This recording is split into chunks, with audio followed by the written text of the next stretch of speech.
Welcome everyone to another Discord live stream. Today we have the Secret of Retropolis behind the scenes. Super excited about this, so let's start with the trailer first.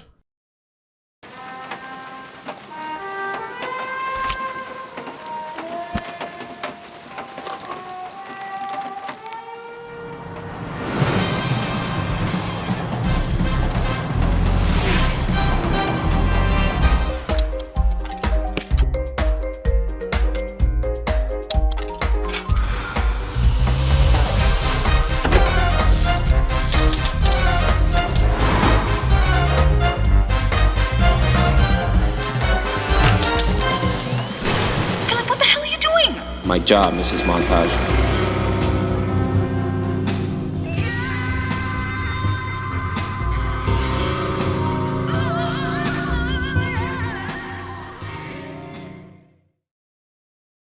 Hey everyone. Let's start with a round of introductions. I'm Asaf. I produced and developed The Secret of Retropolis. I'm Eyal. I'm Asaf's younger brother, and I'm the writer and director of The Secret of Retropolis. And I'm Daniel Ho, and I'm the art director of Retropolis. So what is The Secret of Retropolis? So as you saw in the trailer, it's a classic adventure game for VR. We based it on the tropes of classic film noir and 90s point-and-click games. In the game, there's a story about a sci-fi detective where you have robot love, crime, and mystery. You get to play Philip Log. You can see him here on the right. He's a witty robot private eye who solves puzzles in a retro-futuristic metropolitan and uncovers a citywide conspiracy. Our goal with this game was to raise the bar for immersive storytelling and animation while dissolving the traditional boundaries between gaming and cinema. And the game got accepted to Cannes, that's us, in the festival in the south of France. And it came out right after it participated in Cannes. And so how we're gonna unpack this is Eyal is going to talk a little bit about our VR storytelling philosophy. Then I'll show the production pipeline that we did using Quill and Unity. Then Daniel is going to show us the concept art and references used for the game, the level design in Quill, and some of the animation process. And then, if time allows, I can show some more tech art tricks and tips for working with Quill and Unity. And then we'll open it up for questions. So without further ado, I'm giving it over to Eyal. Thank you. So I'll try to be brief and short so we get to the technical stuff, but I think that talking about our storytelling philosophy is something that would help understand. We wanted actually to do some innovation in VR storytelling. We can go to the next slide. So we did a lot of prototyping, and the motto we came up with is the player is the hero. This is our goal in this game, to make the player feel as if he is a detective in a story. Many times when people talk about VR, they talk about immersion. But I think immersion is the goal of VR. Like you can be immersed in a book, or a movie, or a video game. I think the main component of the VR medium, which is a new medium, is the presence. The player is present, it has a sense of presence inside a story. And we wanted to use this presence and make it into something that is story component. So we came up with the motto, the player is the hero, and we achieved this in 3 ways. Identity, action and action, and emotional arc. We move to the next slide. Identity. This is from Nate's YouTube channel. He really liked the game, and for us it was amazing and humbling. So this is the first scene in the game, and in this moment, the player sees himself in a mirror. in his own house, and he gets to know, I am Philip.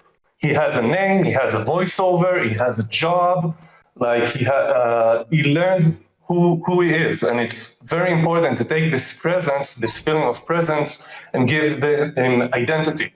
The identity is like a vehicle to take the player through the story. And the next thing is action and reaction. We can move the slide. To really feel like you're in the story, you need to make actions and not anything you want, because the story reacts to you and you learn things about yourself and the story and the characters around you, and this gives you drama.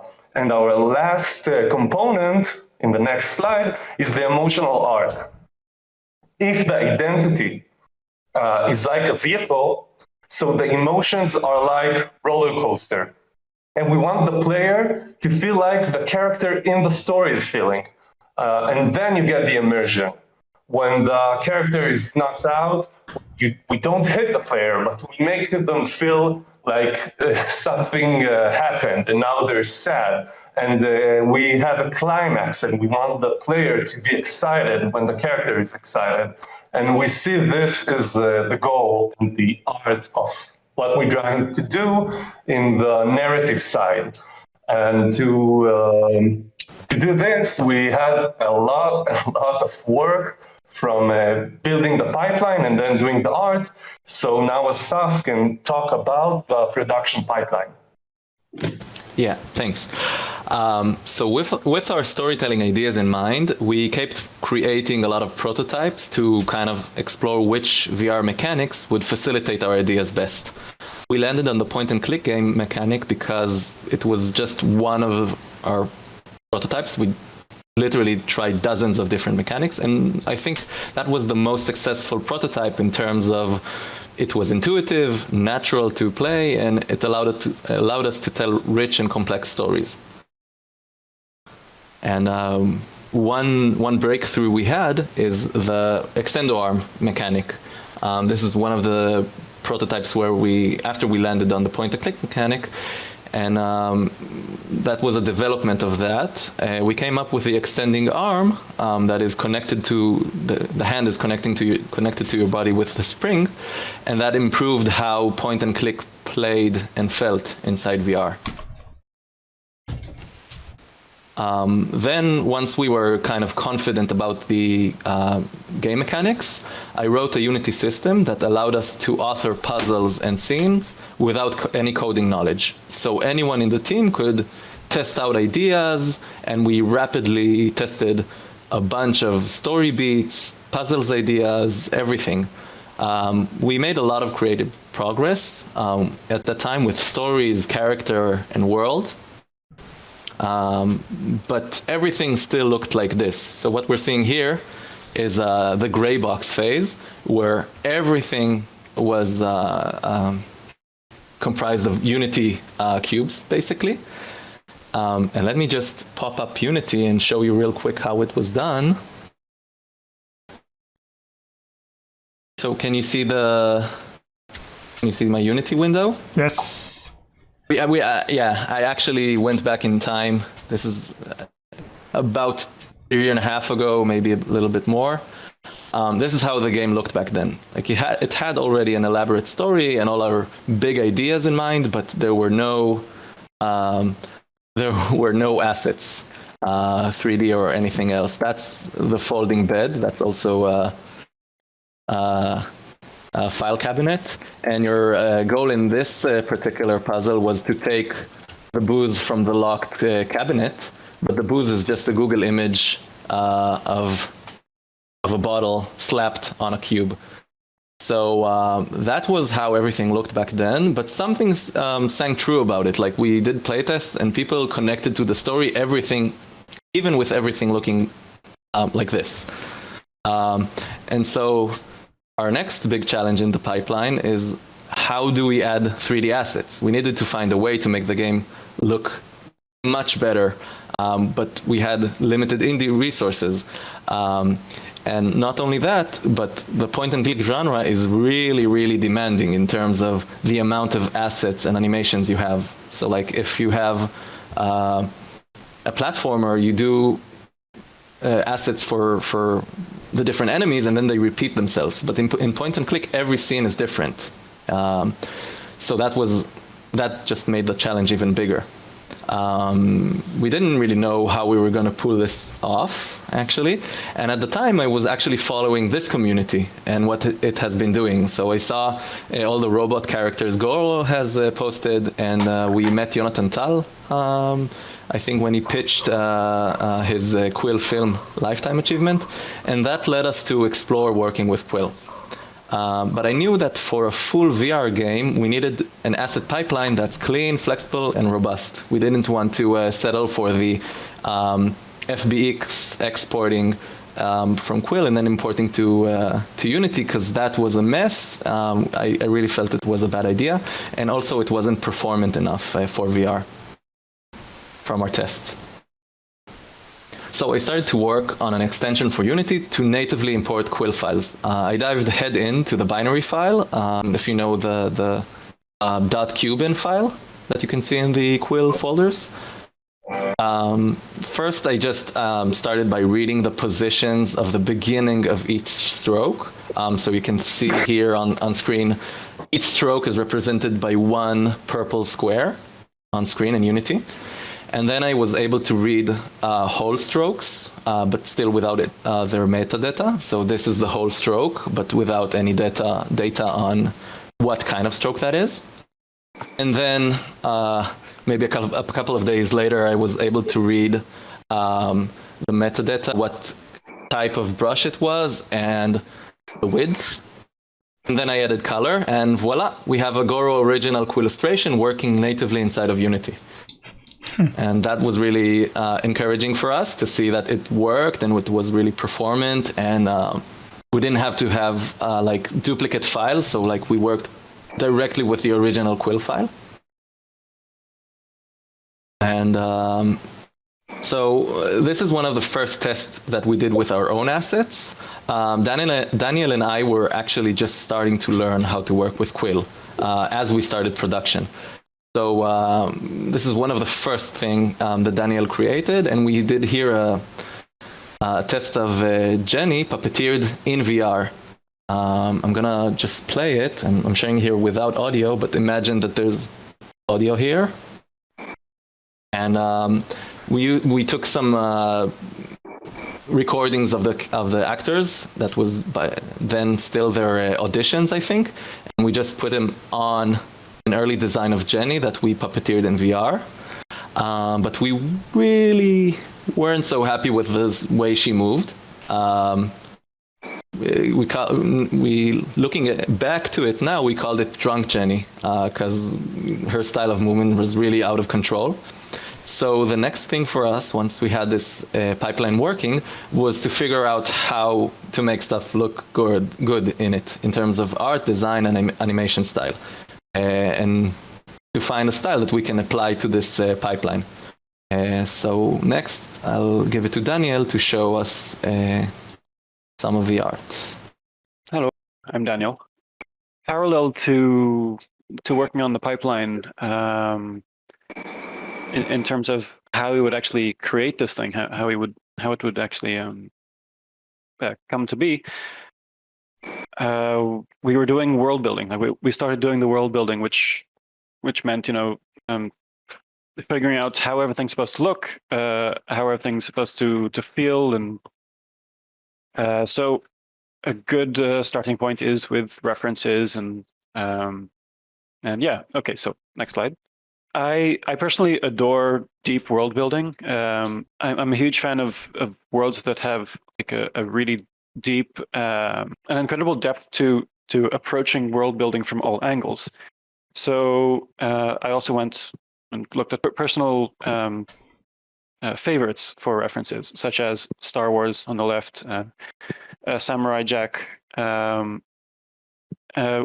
because the entire theme of this game is keeping the past alive, a lot of the references were also very much based around the 20s, 30s, 40s, and some of the 60s, in terms of the concept of what sci-fi and what robots were back then was incredibly important to start creating the world. Now, characters, they personify the world, but the world itself also needs to very much emit this energy of the point you're trying to get across. So next slide. Again, so I went back to again, I used similar references of Blade Runner, Samurai Jack, Akira, the Batman animated series, because these were things that, because I knew that I was going to be working on Quill, I was trying to figure out how we create this the city of Retropolis, this giant, infinite feeling city that we can just show different corners of in Quill. So because of how Quill works with its shading and the lack of lighting, or rather, you need to paint the light on, Samurai Jack and the Batman animated series were great references for me, because they use a lot of the negative space. If I recall correctly, the backgrounds they did for the Batman animated series were they were painted on black, so they would fill in the light, kind of, right? Samurai Jack also has these really kind of almost abstract backgrounds of cityscape. Also, Akira and Blade Runner, you have this kind of this feeling of an infinite city, like, but with infinite depth. For example, the top right, that's a shot from Akira, and you have building upon building upon building, and you lose a sense of scale. You lose a sense of depth also, right? So then I, with all these references, I started building, the visual aspect of Metropolis and the robots. So something I liked about Star Wars was that, you have the droids there, you have these robots, and they each have a purpose. They each kind of, like, it's very clear what they're supposed to be doing. So next slide. And that was something that really stuck with me, and I wanted to, transport across to the world of Metropolis. So, for example, on the bottom you have this bartender, and so he's part bar. He's part bar, part tender, and he like slides across, and we ended up turning that into part of the functionality of the puzzle itself. And he has like all these different arms, which I guess is also kind of reminiscent of in Monsters Incorporated. I think you have I think he's a sushi chef, and he's an octopus, like kind of like an octopus. So he has all these arms doing all these different things. And a staple of these designs was that each robot kind of you can take one glance at them and kind of understand more or less what they're built for, what their purpose is. Because in this city of Retropolis, the lore aspect of it is that the robots are keeping the human past and culture alive, but the robots themselves are not really human. So they work as kind of they're kind of caricatures and messengers of the nostalgic past. Next slide. I used the references of Samurai Jack and Akira and the Batman animated series almost like a Bible, in terms of how I would pick colors, how I would try and layer everything to create this feeling of an infinite city, but then you can still show a corner of it and believe that it's really nestled in a corner of this city that you don't know how deep it goes or how high it goes. Now I'm going to show, I'm going to talk about level design and environment design. Because the environment itself is the level design, because it's a puzzle game, right? It's a point and click game. So the level and the environment are very much one. So first, we start with the dependency chart, which is the puzzle itself. Each individual thing that the user has to do in order to solve the puzzle, right? So you have all these different stages, and they need to do everything to eventually, get to the objective. So I started by laying it all out on paper, because I guess I'm a little bit old-fashioned, and see it's really me, because that's my thumb. So I laid it all out on a floor plan, deciding where the character would stand, more or less, and from there started just kind of creating a wireframe of where everything should be. So I would generally use blue to different shades of blue. So first I would kind of structure everything and say, okay, so we have this this wall here, and then we have this bar that does this, and we need a slot machine here, and we have this one robot that's supposed to go here, and he's facing this way, and he's interacting with this, and he's a hovering robot. Then we have this one guy who's sitting here. That's awesome. It's almost like you're extruding out of a 2D picture. Yeah, it's very much that was kind of the approach to it. Very smart. And then occasionally what I can do is I'm just gonna oops. So because we have this dummy that we imported, that was the basis for the player model. So what I can do is I can grab his hand here, stretch out my arms, and then I would be standing in the position that he would be in. So then I can kind of see everything that he would see, more or less, in the correct size and perspective. So this is just kind of an example. Just like a cooking show, I have the version that I've already put in the oven. So this was the first wireframe version of the bar. So, whoops. So we had, the objective. I'm just gonna make myself a little ruler so I can point. So, for example, like I can start here where the player is supposed to start in the puzzle. I can see, okay, there's my objective, and there's the femme fatale that sings, and that's the bad guy, and I have these two guys over here. Okay, so within the starting screen, I can already kind of see what I need to do. Looking to the left here, I have these sections of the puzzle that I'm going to need to interact with. All of these side characters here, they're unimportant. So they're, I'm already kind of deciding ahead of time. They'll have some regular loop in the background. It doesn't distract the player too much.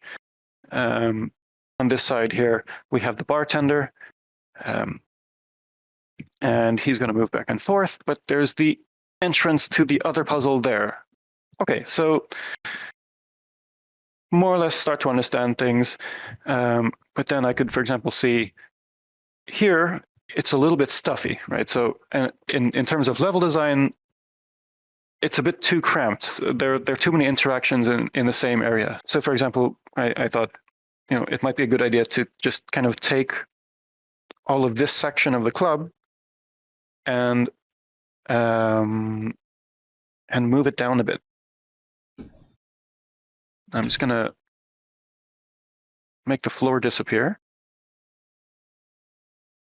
And now it already becomes a bit more clear. Like we have more space between, more kind of visual space between the femme fatale, the objective, and the bad guy, right? And because I was kind of learning how to use Quill at the same time that we were in the production of the game, there were many iterations of this, and many of the characters were iterated also, that slowly became more and more sophisticated in how they were drawn. So this was the first kind of quote-unquote complete version of the bar that we tested the game with. So lots of the background characters are just kind of there. There are still holes in the floor, and all the rest of the bar is missing, but all of the interactions that we really need are more or less within our 360 view. And again, I could check to see the scale of everything. And we would have the keyframes of the general interactions that we need for all the different characters. At which point, we would do testing. We would say, okay, it works or it doesn't work. Need to the stage looks a little small in respect to the rest of the world. So we would kind of get a general direction of what we need to improve or what needs to be changed. And this is the final version of the club. We made it much more grand, and we decided to give it much more depth in terms of in comparison to the old version, which kind of feels like a slightly classier dive bar. We decided to make it feel more grand. We give it more floors, balconies, and a giant moonlight, and we polished up the spacing between everything. So now all the different interactions. For example, earlier that circuit breaker thing, the switch, used to be over there on the wall, but we threw down the walls to expand it to make it feel like it's a deeper area, like there's more space that the character just doesn't see. So that's more or less the kind of approach we had for designing the levels. It was all very iterated. All of the characters here had at least 2 or 3 versions. This is super cool. Even if you haven't done it, in the end in Quill, like just the prototyping approach with the literal thumbnail drawing and then doing the stuff on top of it, it's just like really, really cool. And actually, I actually haven't checked this myself, but I'm wondering how close the floor plan is to what came out in the end. And it's more or less there. And so, yeah, this was a very effective method for us to plan out levels beforehand. Because even though it was 2D, then we could kind of make a mock-up in 3D and then see where everything needs to go. So the stage has to be higher up, the villain has to be lower down. Because in a 2D space, you can't really define that. In a 3D space, suddenly it becomes much clearer, like much more intuitive way to design levels. Yeah, but in 2D, I feel like you probably are more concentrated on the strategy, on exactly layout for the game mechanics, and that's really, really clever. Yeah, it's really cool. How many robots different robots did you guys design? Ooh, I don't think I have a total count. Oh. I never thought to actually count how many robots I designed. Uh-oh. You should do a family picture. Yeah, you should put them all together. That is actually a really good idea. But many of the robots were kind of just variations of one another. For example, these background robots, like they're made from very primitive shapes, and lots of them kind of have very similar or the same feet or arms or torsos. There's this bartender robot, and at some point we said, oh, but we need a host robot. So then we just kind of took him, removed the bar, removed an extra pair of arms, gave him an extra eye, mustache, and a clipboard. Yeah, and that's it. Yeah. Done. So it was also about being, smart about our assets, because at the end of the day, we are making a game that we don't want to be too heavy, that we want to run pretty quickly. So it was also about finding that right level of optimization of making duplicates of things, which kind of leads me into the next point. The femme fatale that comes up on stage to sing in this club is the character that'll be showing the animation process and talking a little bit about the design process behind. This is Jenny Montage, the robotic film star in her latest version. So animating Jenny Montage, I knew that this would be a lot of work because she's the character that walks the most, talks the most, and has the most reactions. Also, because she's a film star, so naturally she has to be kind of a bit more dramatic in everything she does.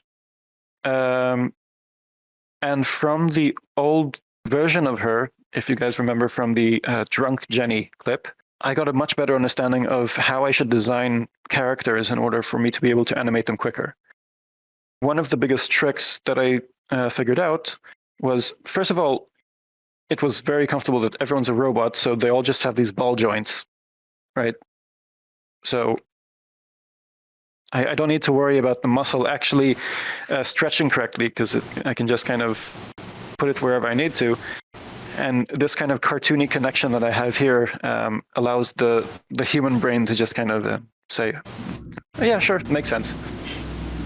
But for example, in the earlier version, this was one ring, this was another ring, and this was a stick.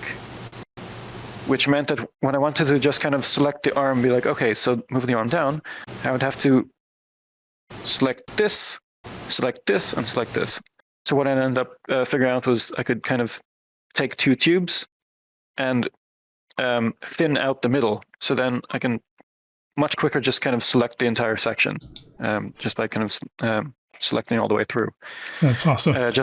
Just like our stockings. So all of this is actually one piece, and then you have the stockings here. And this little ring here has this thin stretched up bit over there. So if I want to select all the part of the leg, I just kind of select the middle and I have everything. So it was a lot about kind of thinking how to make things easier on myself in the animation, because at the end of the day, it's a game that... So the animation was done in Quill then? Yes, so all the animation. Well, 99%, I think. Oh, okay, because the test that we saw before, that was motion capture data on Unity, right? Yeah. So so yeah, it was both a decision of efficiency and style that kind of decided the style we would animate Retropolis with, the world of Retropolis with. I'm a huge fan of the Spider-Verse movie. I generally grew up with stop motion films, so choppy frames don't bother me. And okay, so the most basic thing to animate would be her walk cycle. So I made this doll, and we kind of knew ahead of time, just like they also do in lots of old classic animations, and they also do this in the Spider-Verse. They have these smear frames with leaving a trail behind, or stuff like duplicates also. So first I made the doll. How did you do that one? That smear frame. That one looks very interesting. How is it built? This one, it's a very thick stroke, flat with the transparency, right? Exactly. Cool. I wonder if I can just bring the opacity back up to show you the rest of it. Yeah. You can bend it a little bit. Yeah. Yeah, and then scaled it up so it wouldn't be too long and trailing. Yeah. Yeah. So first I started by making this doll, get the walk more or less down,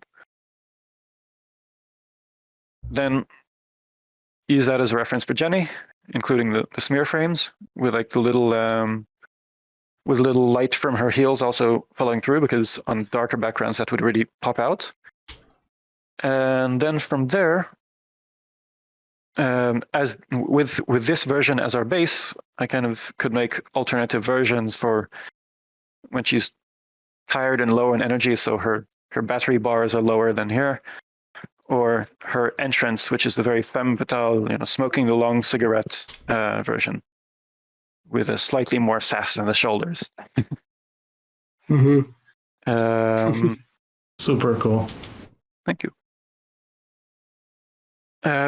Which then brings us to the point of how do we choose how she moves throughout the world? So we have the walk cycle. Let's say she needs to get from point A to B. What feels the most correct? Because the old point-and-click games would have kind of the walk cycle that would just kind of slide along the ground. We wanted something that felt a bit more accurate to an animated film. So we ran with option A and option B, where one would slide across with the walk cycle, and one would move with the frame rate that she was that the walk cycle was designed on.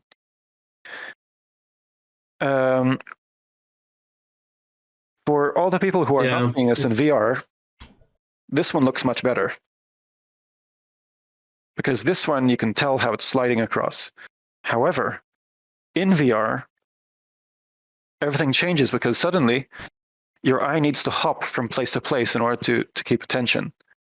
So it becomes much more nauseating when as opposed to just following a character with your eye like this, suddenly It's popping. Suddenly you need to follow it like that, Yeah. like in much more jumpy action. So while one translates better to 2D, in VR, the choppier one actually causes a bit of nausea and feels uncomfortable. It's popping also on a 2D screen, but in 3D you get this popping of your eyes trying to adjust the stereo vision of her getting closer and further. And if you're trying to do this 20 times a second, it's really straining. Yeah, it becomes much more tiring. But even in traditional animation, if you don't want a character moving across the screen that pops, does these big jumps across the screen. So even in normal 2D screens, that is kind of something to avoid. Yeah, if you can. And it's definitely more. I mean, I guess the solution for that would be add more frames. But because we're making a game with 3 people, add more frames was the difference between 2 years and 5 for production. Also, you can also tell when you puppeteer something with a recording function and you have the curves on stepped. It doesn't look as good in VR. It looks perfect in 2D, but in VR it hurts the eyes.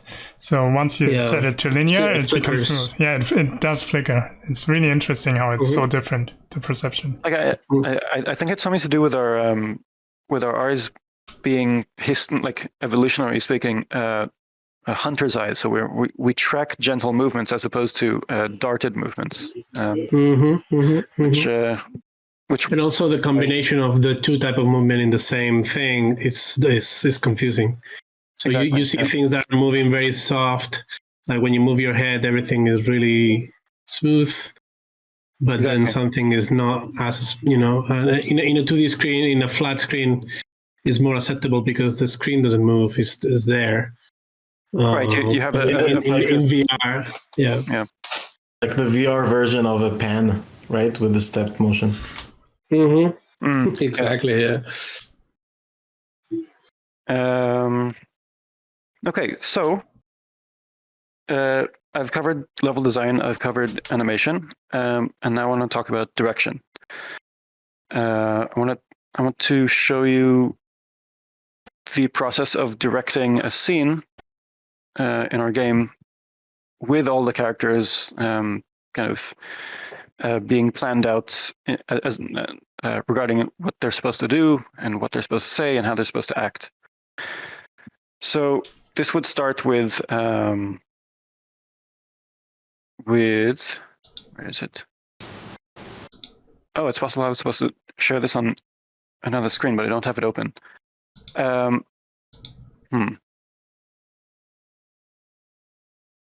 mean, the list here of all the actions is good enough. Okay. The list, right. As opposed to the Miro flowchart. So we made a flowchart, which I can actually show maybe at the end if we have some time. Well, we made flowcharts for all the different interactions and all the different dialogue.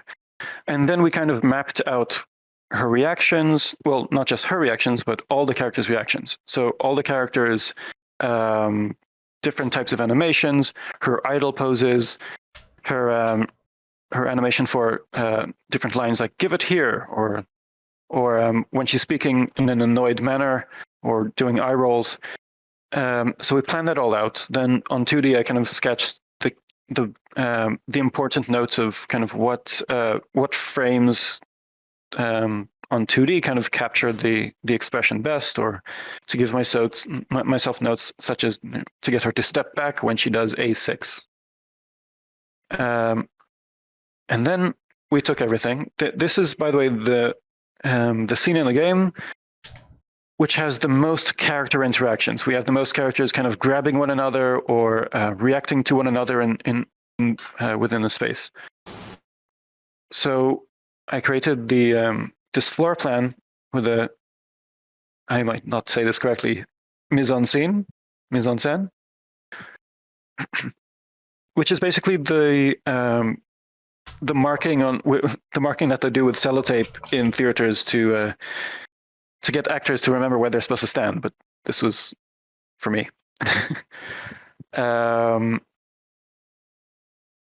So because this is part of a pipeline that I would do the animation here according to the background and according to the different characters standing where they're supposed to stand, which would then go into Unity.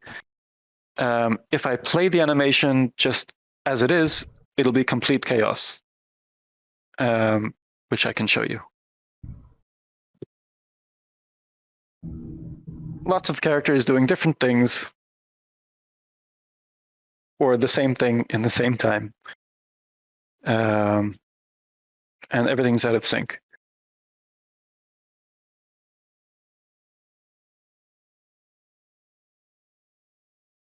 So how we made sense of it in production was by using annotations that I would do in Quill that Asaf would then use later on to import them to Unity. So for example, with Jenny, we have everything kind of labeled out. So A1, they're all synchronized frames with the animation that would show. I'm just going to isolate Jenny here, just so no one else bothers us.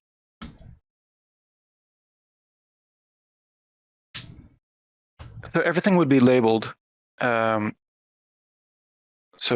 here we have the exit of A1, her reaction, and then she walks over, and then we have her waiting for the character to give her this suitcase.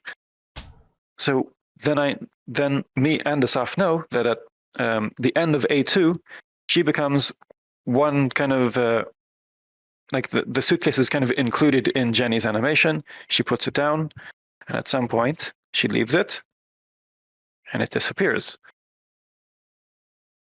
That needs to be a separate layer. Well, yeah. So it was a lot of kind of juggling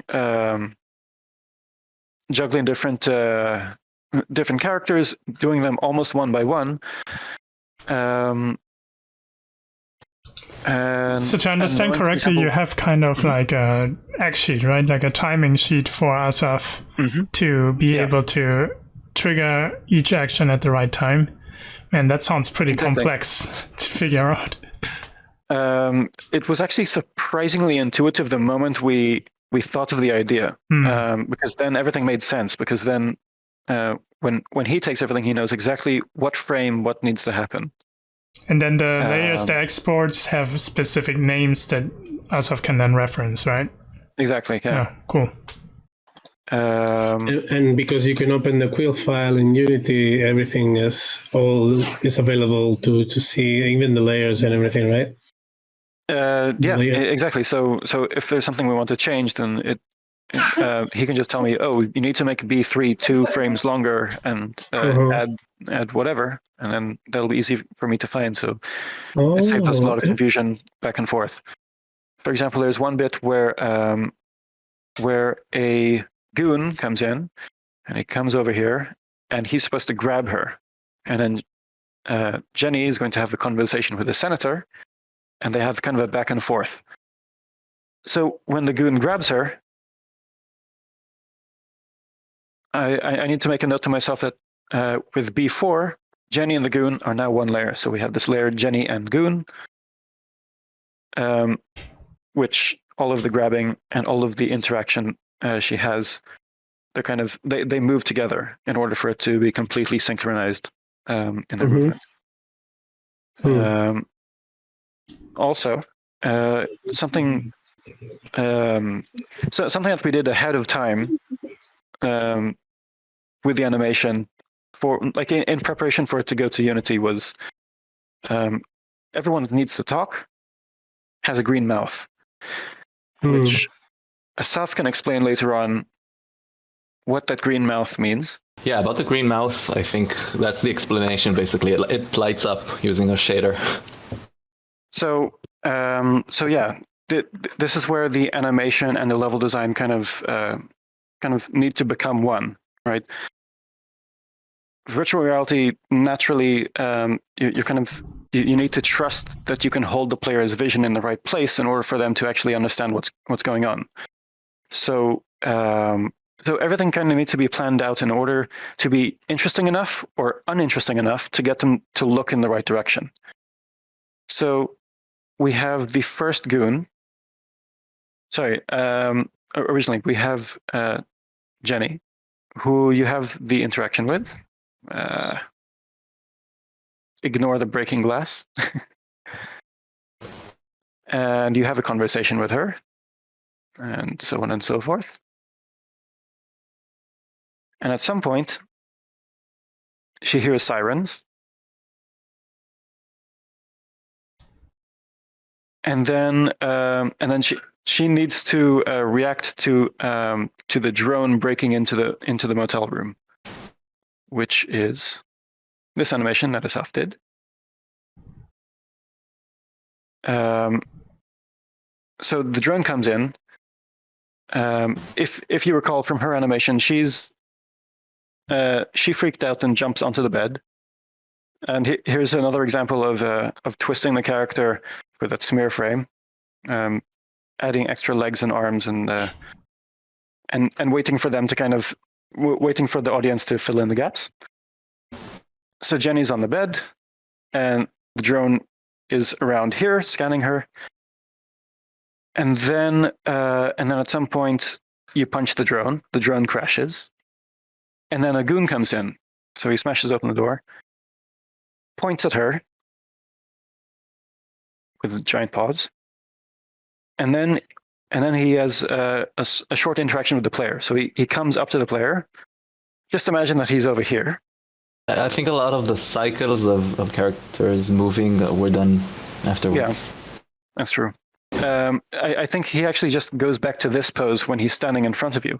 So he's standing over here, but his entrance is no longer important. So then we need him to shift over here. So then he just kind of stands over here, and because he's the biggest thing that's in front of the player, he's now moved over here, and then he goes into this idle pose where he just kind of grinds his hands together, threateningly. In the meantime, we're using sound to draw back their attention over there with the entrance of a different character. So the character comes in. So he enters, has a few monologuing lines, and then comes over here. So now that we need to make sure that the player remembers that this guy is here. So occasionally he makes like a grinding noise with his fists, but it's not important enough to really get the player to look back at him. All of the dialogue and the back and forth is all happening. Over there, and then like over there, a lot of the fine tuning was making sure that we create things such as the goon standing on the left over here that are interesting enough or uninteresting enough, so that the player then automatically, like very intuitively gets attracted to the next bit of action that's happening in the scene.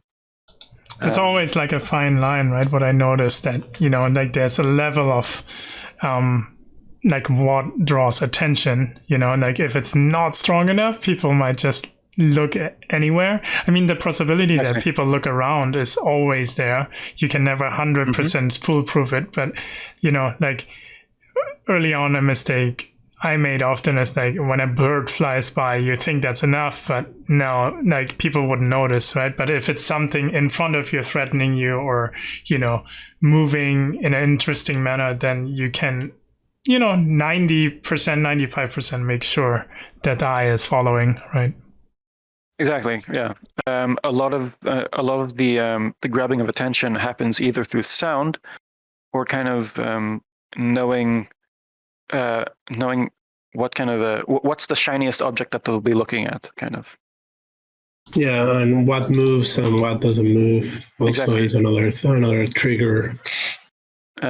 Which allows us, which allowed us in this production to, if this guy's moving with 2 frames every few seconds, grinding his fist together, then chances are that the player's not going to stand here and look at him for too long. They're going to look at everything else. Yeah. And I think with that, I'm going to pass the torch off to Asaf, who's going to talk about the tech art aspect of everything. Ask a quick question about the animation, the step thing. So, did you find that only in locomotion the stepped sort of thing is creating is nauseating?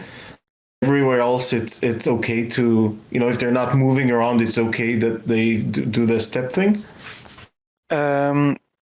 Yeah, more or less. The only time the stepped movement was nauseating was through movement. When they were, I think we have one moment here with Jenny where she has this walk that she does. It's a very short one, but I think it's just short enough that the character doesn't get nauseated by it. And this is the only walk that happens in the game that happens stepped. But it's just short enough, and because you're close enough, your eye doesn't need to hop too much. But for example, with motions like this, we found that like motions like this, where she's taking the suitcase, we found that the smear frames do a lot of the carrying work in terms of reducing the need for the eye to hop. Right. So, for example, here, part of the smear frame is still where her previous model is, right? So the eye can kind of track it much easier onto the bed and so forth. Yeah. Have you thought about the possibility of like the characters who don't have feet, the robots that are floating? Do you guys thought about the possibility of moving those with transform keys or similar thing in Unity? Like with interpolation. So a lot of them, when they move around, right.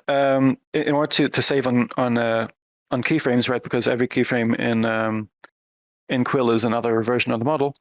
I just kind of did one walk cycle of the Scoon, and that's just something that Asaf will then take and just kind of put in Unity where the Goon walks over here. Like he'll play that animation on cycle. I think. Oh no, but I mean, sorry.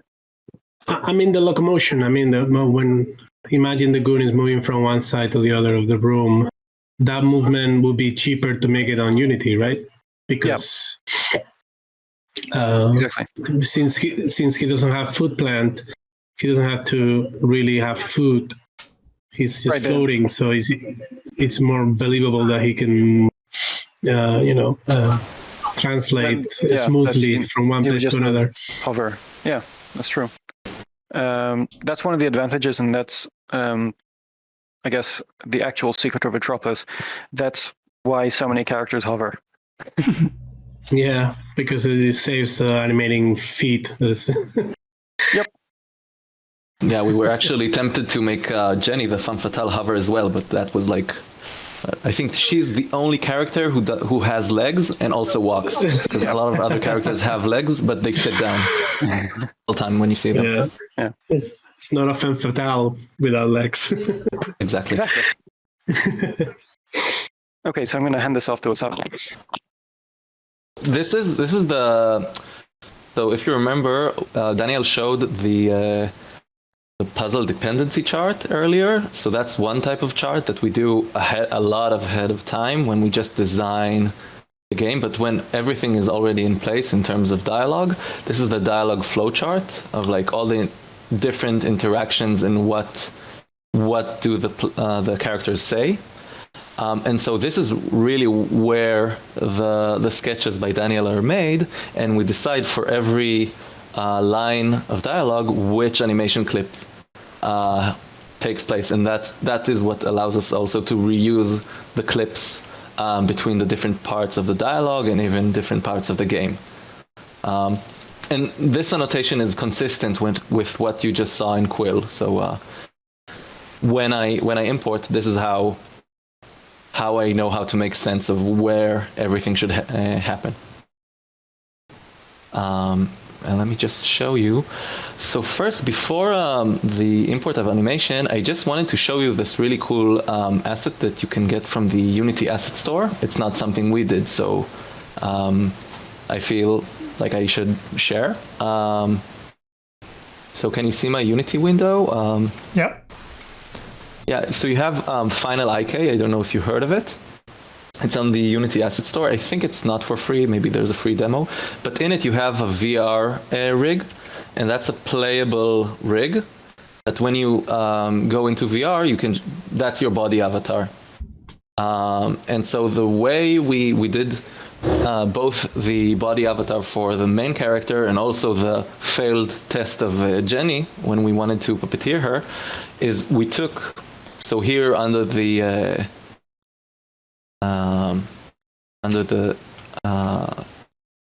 scene, you see we have this dummy prefab, and that's part of the asset. And then you have one model that's skinned and rigged, but you also have all the bones. So you have like a standard rig. And then what we did actually is we imported the Quill file, and then of you know the main character, and then we just parented everything. So each bone had, I'm not doing this with Quill at the moment, but each bone has like a child that moves with it. And let me just do it in a rough manner. And another cube. As you can see, I'm a big fan of Unity cubes.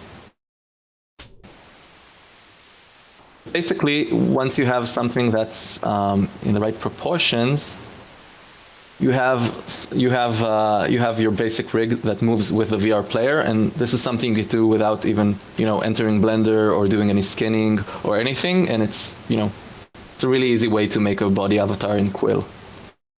Let me just show you how it looks on the player avatar. I mean, on our rig. So this is a player. It's really optimized because you usually don't see the back of the player, of yourself. But basically, every layer here is a different object from Quill, and it's just parented in the same manner I just showed. So that's a really easy way to make a body avatar. If you want the spring hands, then talk to me. That's some custom coding there. But yeah, and next cool. I want to show. I think one of the first tests we did with the game, with an early version of it, we showed it to Nick Ladd, and he said that it was, everything wasn't polished and it was really rough, but he said that just entering VR and having a Quill body avatar felt special. So that was really encouraging at the time. Yeah, so now I want to show how we import the animation using our custom importer. Yeah. So remember this scene? Yeah, it's just loading. Most of the loading, by the way, is the dialogue files. The audio files are pretty big on this thing. Okay, so I wanted to show you with this guy. You can see here I have his annotation layer activated, which it's going to be hidden in the game, but this is a really easy way to show how I can slide through the timeline with this layer.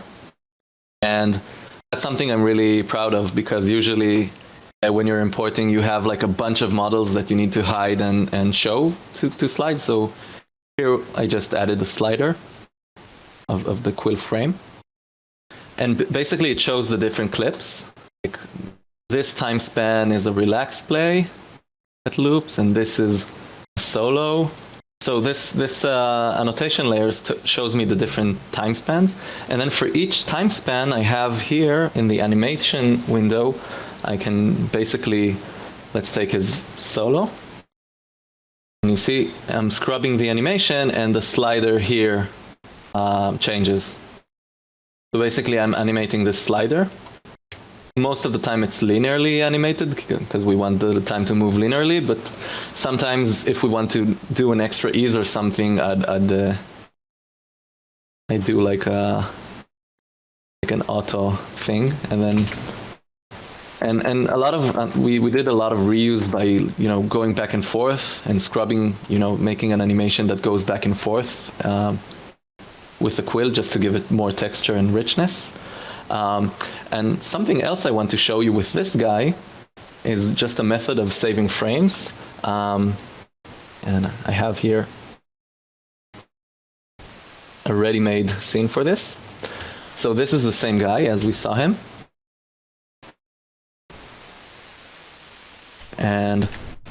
But basically, I animated only one side of this loop. So we have here a succession of frames. Then what I'll do is this is frames 1 through 6. And then for the next frames, I'm just going to duplicate them. And I'm going to flip them. And then we're reusing the same models, but we're getting a smooth loop of 12 frames using just 6 models. And this is a trick that was used back in the early sprite animations in games where they really wanted to save on the amount of space and frames. So that's a neat trick, and I think most of the performance on stage in this bar is using this trick.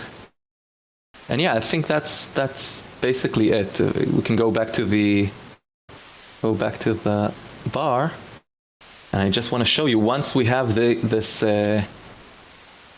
all the clips. Basically, we have here a timeline. So we have a timeline of the solo of our music player, and here we have his audio tracks, but also, so for example, every clip here, you can see how it loops, and what other loops are playing on the stage. So we have the drummer / pianist. We have our I'll just remove the annotations because once we have all the clips, we don't need them anymore. We have different clips that are named the same as the annotations. So another thing I did is I puppeteered our guy here. So here he is moving according to the music. And also if he has like a part where he plays really fast, I play the loop again faster. Just to give it some variation. And yeah, when he moves, I also did this stretching script so it connects seamless with the wire that Daniel draw. And actually the power going through it is like Daniel using a colorized brush through it. So that was something that imitating in code was really hard, but in the end it was worth it, I think, because this guy really rocked. Yeah, and last but not least, I'll just show the motel room scene that Daniel showed. So every timeline here this is the master timeline, okay? So we have a layer of Jenny and the different animation clips that are taken from the time span that Daniel annotated. And then if we hit play, there are also audio tracks here. You can't hear, but you can see her mouth lighting up. It means she's talking. That's the first timeline, and then the second timeline. And now it's hard to see because the dialogue options are here in the way, but when you play it in VR, then they're gone.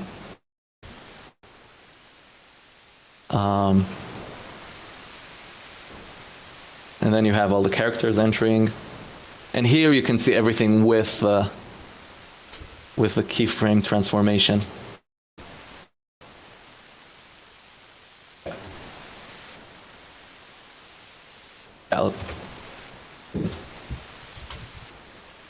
Cube is really in the way, but this marks where the player is going to be.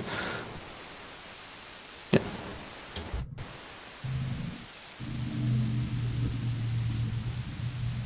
And this guy also moves with the transformed keyframes.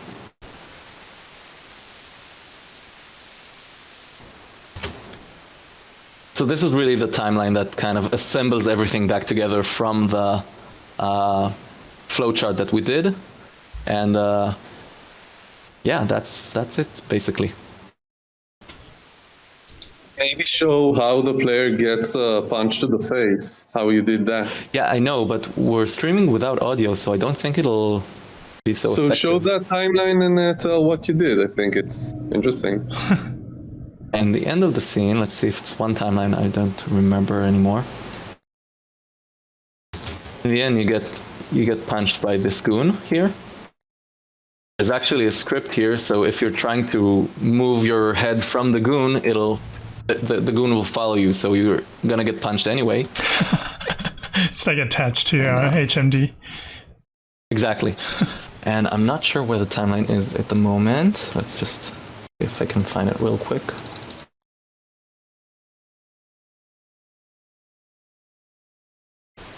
So I'm going through the visual scripting language I made here. This is get punched in the face action, and this is just a list of stuff to do when you're getting punched in the face.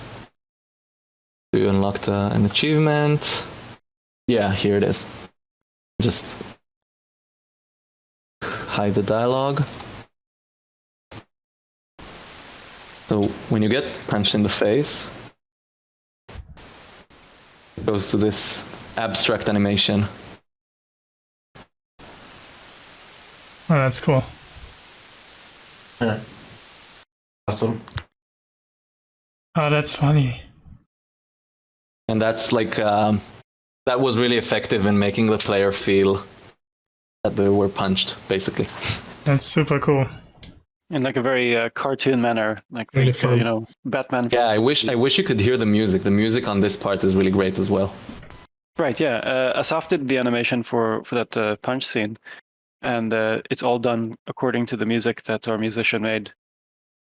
Super cool. Yeah, we thought of like an abstract animation that really goes, so each instrument has its own like shape that follows it and everything.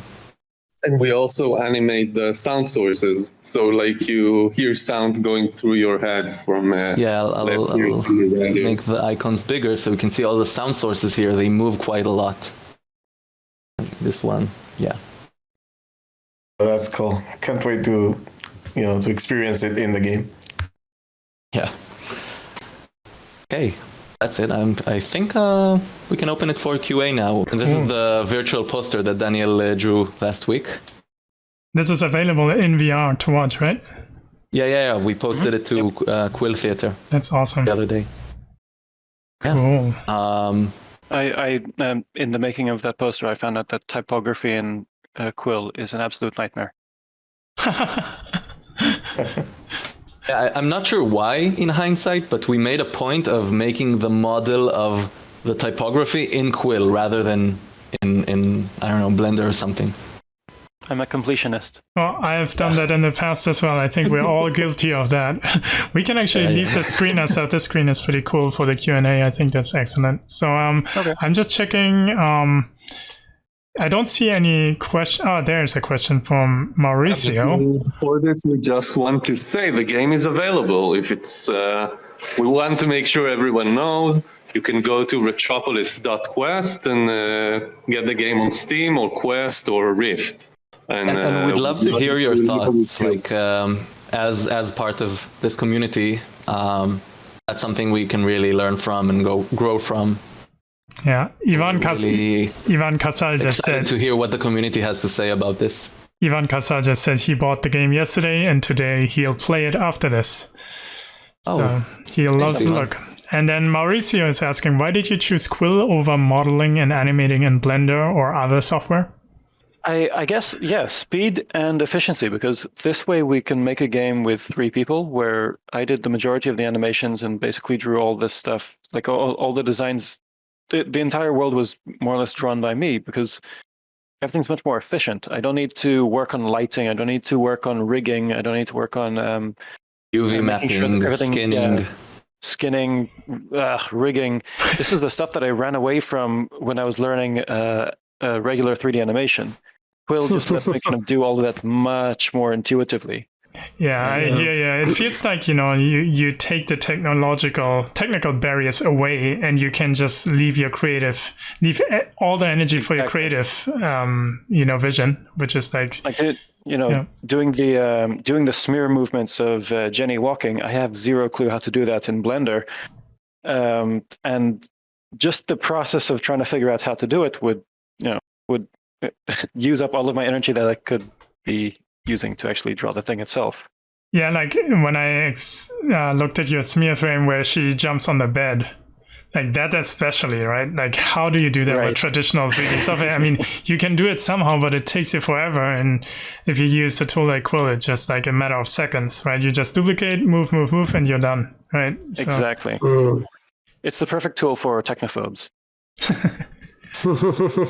Yeah, what I like to do, like a lot of times, it's just, like traditionally coming from Maya and stuff like that, I tend to think of everything as rigid, so you can't change it, right? But what Quill enabled me to do is like that you don't worry about that anymore. So you just sometimes just delete a leg and just replace it with one single stroke or something, like it's just like Lego, right? It's super customizable. Yeah. So it removes it's like Lego made of plasticine.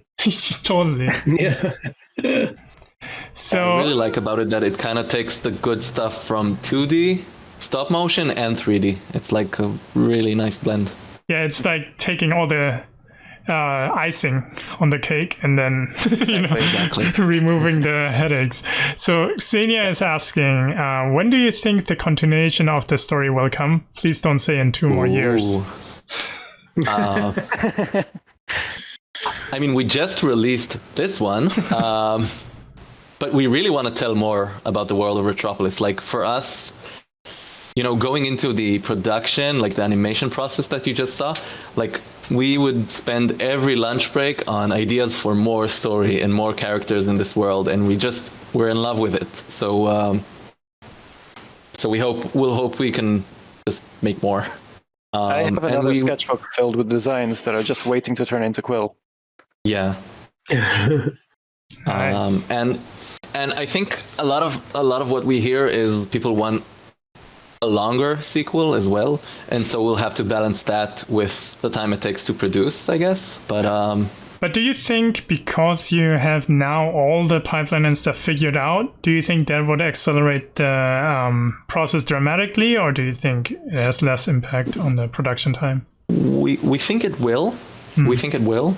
But to what extent and how it's going to be balanced with just us wanting to make more content next time, we'll just have to see. And, I mean, this is a conversation that we actually have a lot in the studio.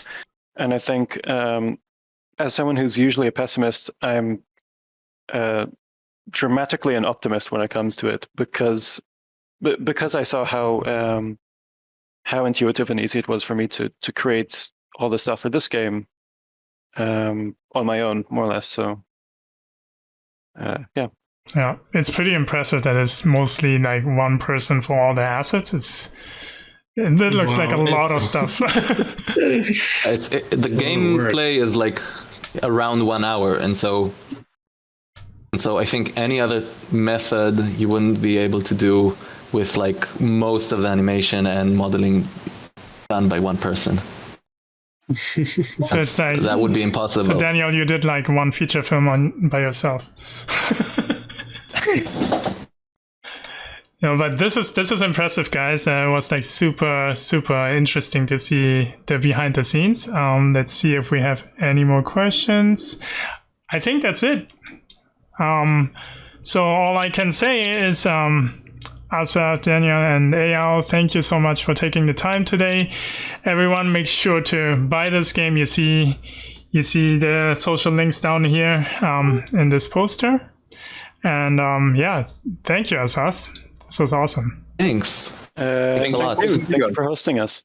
Yeah, absolutely. And thanks for posting robots on Facebook, because that's how we found out about Quill. Always the robots. And hey, we want to make robots in 3D, and this looks cute. So, yeah, that's awesome. Thanks so much to the team of Peanut Button for an amazing session, and see you guys in a week. Bye, guys.